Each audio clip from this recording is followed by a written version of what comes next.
everybody, welcome to another episode of The Tuman Show. Today, we are visiting, for me, first drive, but it's not a new car. We are in a 997.1 Carrera S convertible. And after having driven the Boxster 718, what we're comparing today is the two convertibles. Mostly a compare and contrast of the other car, but also how does this really differ from the Boxster / Cayman experience? And today's conditions aren't the best. I'm closing in on Newcomb's Ranch right now, and it's 37 degrees out, so I'm very light throttle, not really pushing it, just cruising and enjoying the motor. Now, this one's an S, like I mentioned. It's got some cool little options like the red seat belts. It's got the red gauges, red center console, as I'm showing you now. And it also is an S, as I mentioned, which means it has the 3.8 versus the 3.6, which is more torque, more horsepower. Off the top of my head, I want to say it's 345 versus 325. Torque specs, I don't know off the top of my head. I'll slide them up right now. But what the general feeling here is that this is a car that is very much geared more towards the Grand Touring versus the Rennsport stuff. This being a GT, in my opinion, not like a GT3, GT4, anything like that, but GT in the real sense of the Grand Touring. This isn't a car I want to take to the track. This is a car I want to drive in the mountains, top down, when the weather's nice and dry. Absolutely. Do I want to take it down the PCH, top down, weather's nice? Absolutely. Am I going to want to take this to the track? Maybe once a year. This does have the PASM, which is nice. It's not on right now. There is absolutely no use anywhere other than the racetrack to turn it on.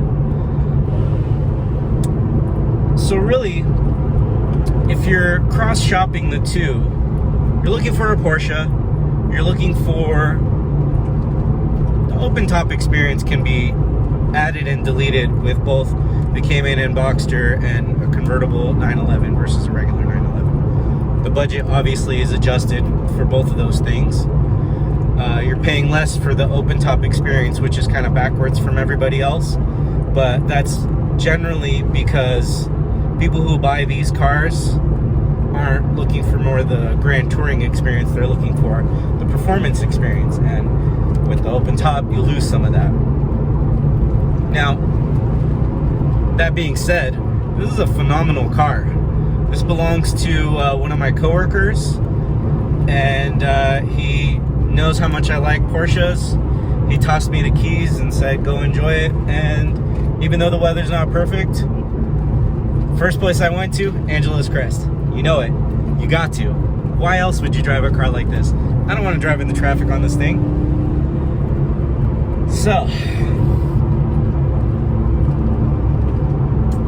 it's definitely a nice car. It feels more solid. And this is the strange thing. This is a 997, which is one generation behind that 981 that I drove.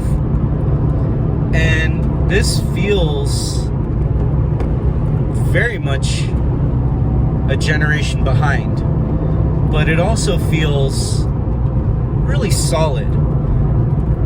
I think part of that solid feeling comes down to the weight.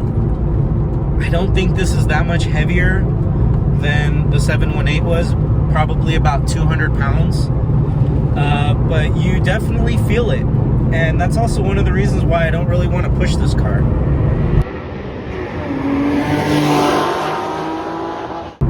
If I could get a 997, which lately I've really been thinking about them, kind of see how they fit into the picture now. And this is a personal opinion, but for what I'm looking for, it ain't it. But for so many others, it definitely is it. Even this convertible, if you're, you know, like I was saying, if you're not looking at going to the track regularly, and you're looking at a lifestyle experience, this is hard to beat.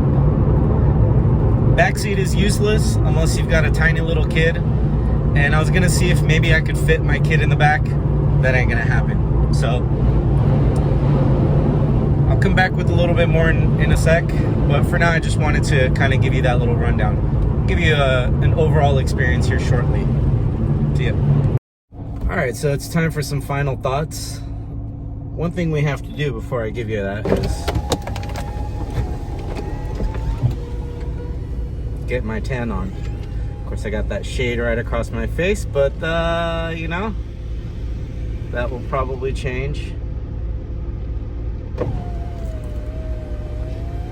Fully automatic. All right, that was like 20 seconds. The number one thing anybody wants to find out with a car like this is, how fast is it? So, let's find out. And go to complete stop, and let's go.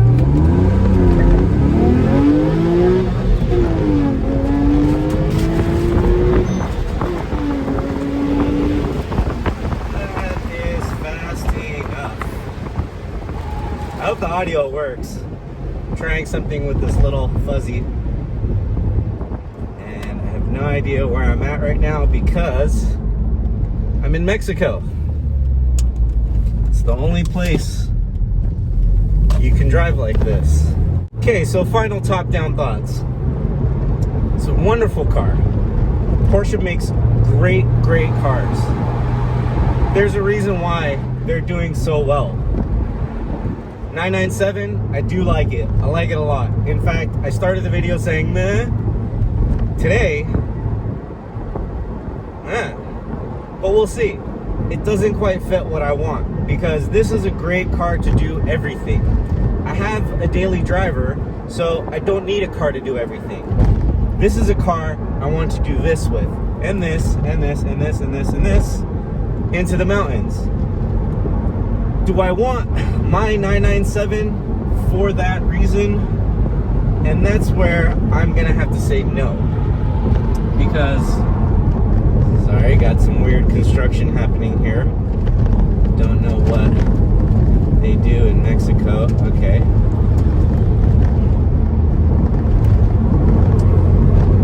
So is this a car that fits what I wanted to do? Not exactly. Do I still want one? Absolutely. So, closing thought. If you're looking for a car that can do it all, you got the money, you're willing to spend a little bit, you don't have a long commute because this thing is thirsty, this is definitely a good car. If you have the means, I highly recommend it.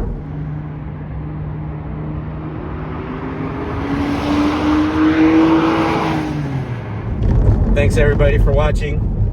This was fun. You may see me in another one sooner than later.